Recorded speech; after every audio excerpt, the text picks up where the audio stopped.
Hello everyone. योभन्दा पहिलाको भिडियोमा चाहिँ हामीले के हेर्थ्यौँ भन्दाखेरि इन्ट्रोडक्सन टु लारावेल हेर्थ्यौँ होइन। लारावेल भनेको चाहिँ के हो होइन, सबै कुरा हेर्थ्यौँ। यो भिडियोमा चाहिँ हामीले के गर्छौँ, इन्भाइरोमेन्ट सेटअपको बारेमा हेर्छौँ। लाइक हामीले कसरी डाउनलोड गर्ने होइन, लारावेललाई कसरी सेटअप गर्ने, कम्पोजर कसरी डाउनलोड गर्ने भन्ने कुरा चाहिँ हेर्छौँ। तर त्योभन्दा पहिले चाहिँ हाम्रो ल्यापटपमा चाहिँ के हुनुपर्छ भन्दाखेरि पिएचपी चाहिँ डाउनलोड हुनु पऱ्यो है। पिएचपी चाहिँ डाउनलोड गरेर राख्नु पऱ्यो। सिम्पली पिएचपी डाउनलोड लेखेर पिएचपी डाउनलोड गर्नु पऱ्यो। अब कुन अपरेटिङ सिस्टम हो त्यो अनुसार चाहिँ के गर्नु पऱ्यो, पिएचपीलाई चाहिँ डाउनलोड गर्नु पऱ्यो। ठिक छ। सिम्पली पिएचपीको अफिसियल वेबसाइटमा गएर कुनै एउटा भर्जन डाउनलोड गरे हुन्छ 8.3 अथवा 8.2 कुनै एउटा डाउनलोड गरे हुन्छ। ठिक छ। सिम्पली 8.2 चाहियो भने चाहिँ के गर्ने, 8.2 यसमा जाने। अब विन्डोज हो भने विन्डोजको लागि, लिनक्स हो भने लिनक्सको लागि, अथवा म्याक हो भने चाहिँ म्याकको लागि डाउनलोड गर्न पऱ्यो। सिम्पली मैले विन्डोजको लागि क्लिक गरेँ अनि यहाँ कुनै एउटा जिप डाउनलोड गरे हुन्छ, जिपले चाहिँ डाउनलोड गरे हुन्छ सजिलो हुन्छ, अथवा सोर्सको डाउनलोड गरे हुन्छ। सिम्पली जिपमा क्लिक गरेर चाहिँ हुन्छ डाउनलोड हुन्छ है, पिएचपी चाहिँ डाउनलोड हुन्छ। यो सेटअप चाहिँ हुनु पऱ्यो है तपाईँकोमा। त्यसपछि चाहिँ के गर्नु पऱ्यो भन्दा यो पिएचपी इन्स्टल भइसकेपछि अब बल्ल के गर्ने, कम्पोजरलाई चाहिँ इन्स्टल गर्नु पऱ्यो। सिम्पली कम्पोजर भनेको के हो, हाम्रो प्याकेज म्यानेजर। पिएचपी के हो, प्याकेज म्यानेजर। जस्तै पाइथनको पिप हुन्छ, अथवा सुन्नुभयो भने चाहिँ लाइक जाभास्क्रिप्टको एनपिएम छ, नोड प्याकेज म्यानेजर छ। त्यस्तै पिएचपीको लागि प्याकेज म्यानेजर चाहिँ के हो, हाम्रो कम्पोजर हो। त्यसैले कम्पोजर चाहिँ डाउनलोड हुनु पऱ्यो। के गर्ने, कम्पोजर डाउनलोड लेख्ने। ठिक छ। यो getcomposer.org भन्ने वेबसाइटबाट के गर्नु पऱ्यो, हामीले कम्पोजर चाहिँ डाउनलोड गर्नु पऱ्यो। सिम्पली कुन हो, अब अरू टर्मिनल बेसिसमा गर्न छ भने सिआरबाट गर्न छ भने चाहिँ यो कमान्डहरू हान्नु पऱ्यो होइन। लाइक डाइरेक्टली एक्सी फाइलबाट गर्छ भने चाहिँ के गर्नु पाउँछ, डाउनलोड अन कम्पोजर सेटअप.exe भन्ने छ, यसमा क्लिक गरेपछि हुन्छ कम्पोजर चाहिँ डाउनलोड हुन्छ। डाउनलोड चाहिँ के गर्नु पऱ्यो, इन्स्टल गर्नु पऱ्यो। यसमा क्लिक गर्ने। ठिक छ। इन्स्टल युज गरिदिन्छ अनि एस गरिदिनु पऱ्यो। तपाईँलाई सोध्छ होला, यसमा चाहिँ एस गरिदिने। हामीसँग यस्तो विन्डोज खोल्छ, यसमा डेभलपर मोड लगाउनु पर्दैन, सिम्पली नेक्स्ट गरिदिने। अनि यसमा चाहिँ पिएचपीको भर्जन तपाईँले जुन डाउनलोड गर्नुभएको, अथवा तपाईँसँग ज्याम वाइम छ भने त्यसले हुन्छ, कुन भर्जन छ त्यो अनुसार चुज गर्नु पऱ्यो तपाईँको। अब ज्याम वाइम छ भने चाहिँ के हुन्छ, 4-5वटा भर्जन देखाउँछ। अथवा पिएचपी छुट्टै डाउनलोड गर्नुभएको भने कुन भर्जन पिएचपीको डाउनलोड छ त्यो भर्जन चाहिँ देखाउँछ होइन। अब को त्यो अनुसार चाहिँ के गर्नु पऱ्यो, चुज गर्नु पऱ्यो। अनि तपाईँको यहाँ एड टु पाथ भन्ने आउँछ होला यसरी।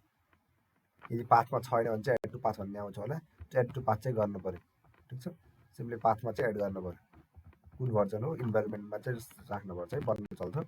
सिम्पली यसपछि नेक्स्ट गरिदिने, भर्जन चुज गरेर पाथमा त्यो टिक लगाउने। मेरो पहिले पाथमा भएको कारणले चाहिँ मेरो this is the path in के अरे पिएचपी द पाथ भनेको। सिम्पली तपाईँले चाहिँ पाथमा टिक लगाउनु पऱ्यो, नेक्स्ट गरिदिने। र यति चाहिँ के हुन्छ, हामीसँग कम्पोजर चाहिँ इन्स्टल हुन्छ। ठिक छ। अब नेक्स्ट प्रोक्सी युज गर्नु पर्दैन, सिम्पली इन्स्टल गरिदिने।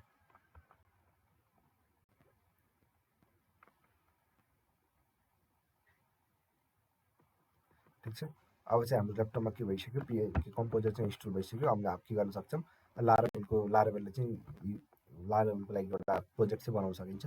सुरुमा हेर्नुलाई चाहिँ के गरेर टर्मिनल अन गर्ने।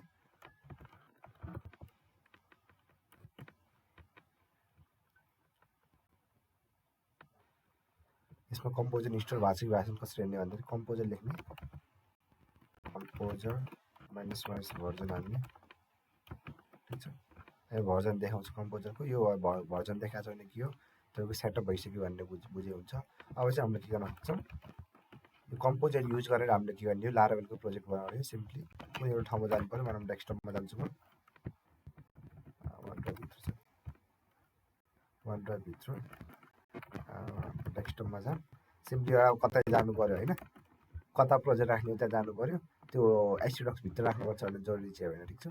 सिम्पली यहाँ गएर के लेख्नु पऱ्यो, कम्पोजर क्रिएट प्लस प्रोजेक्ट। यो चाहिँ कमान्ड हो है, लारावेलको प्रोजेक्ट बनाउने। अथवा कुनै पनि पिएचपीको प्याकेजको लाइक प्रोजेक्ट बनाउनु छ अथवा लाइब्रेरी इन्स्टल गर्न छ भने चाहिँ हामीले कम्पोजर नै युज गर्ने हो। सिम्पली कम्पोजर क्रिएट प्रोजेक्ट गर्न पऱ्यो, लारावेल। लारावेल भनेको भेन्डर हो, अगाडिको लारावेल भनेको भेन्डर। अनि लारावेल भनेको यो पछिको लारावेल भनेको के हो, प्याकेजको नेम अथवा हाम्रो प्रोजेक्टको नेम हो। Simply composer create project Laravel अनि प्रोजेक्टको नेम दिनु पऱ्यो। मानौँ के नामको प्रोजेक्ट बनाउने हो, मानौँ टेस्ट प्रोजेक्ट बनाउने हो भने चाहिँ टेस्ट प्रोजेक्ट नामको दिनु पऱ्यो। सिम्पली यति गरेर के गर्ने, इन्टर हाल्नु हुन्छ, तपाईँको लारावेलको प्रोजेक्ट चाहिँ बन्छ। ठिक छ।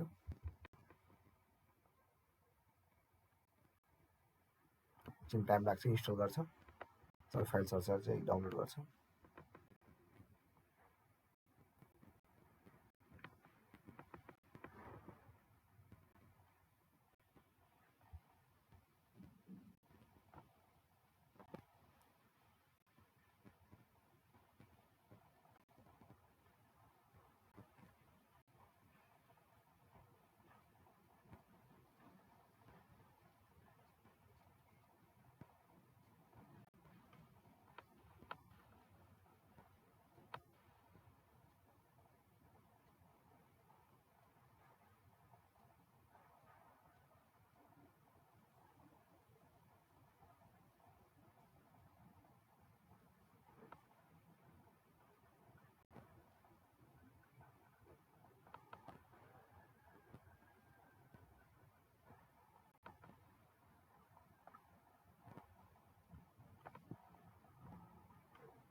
एकछिन टाइम लाग्छ है। यो सबै फाइलहरू 23-24वटा फाइलहरू हुन्छ, प्याकेजहरू डाउनलोड गर्न पनि हुन्छ, त्यसै कारण टाइम लाग्छ। यसलाई चाहिँ एकछिन टाइम दिउँ। अब ल्यापटपको स्पिडमा इन्टरनेट स्पिड पनि भर पर्छ। तपाईँको लिनक्स हो भने चाहिँ अलि फास्ट नै हुन्छ, विन्डोजमा त अलिक स्लो नै हुन्छ। लिनक्स हो भने त एकछिनमै हुन्छ डाउनलोड।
यति भएपछि हाम्रो के भयो भन्दाखेरि लाराभेलको प्रोजेक्ट चाहिँ बन्यो।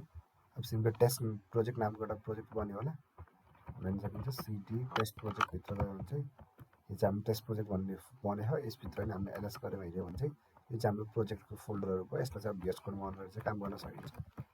ठिक छ, यो चाहिँ हाम्रो एउटा प्रोजेक्ट बन्यो। यसलाई चाहिँ भिएस कोडमा अन गऱ्यो भने चाहिँ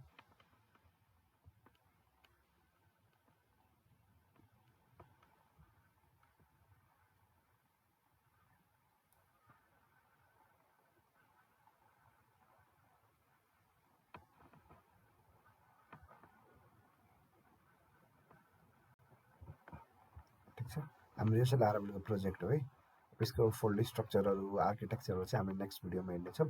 सिम्पली यो भिडियोमा चाहिँ हामीले के गऱ्यौँ भन्दाखेरि लाराभेललाई चाहिँ कसरी इन्स्टल अथवा कम्पोजर कसरी इन्स्टल गर्ने, अनि त्यसपछि कम्पोजर युज गरेर चाहिँ हामीले लाराभेलको प्रोजेक्ट चाहिँ कसरी बनाउन सकिन्छ भनेर हेऱ्यौँ। यो भिडियोको लागि यति नै।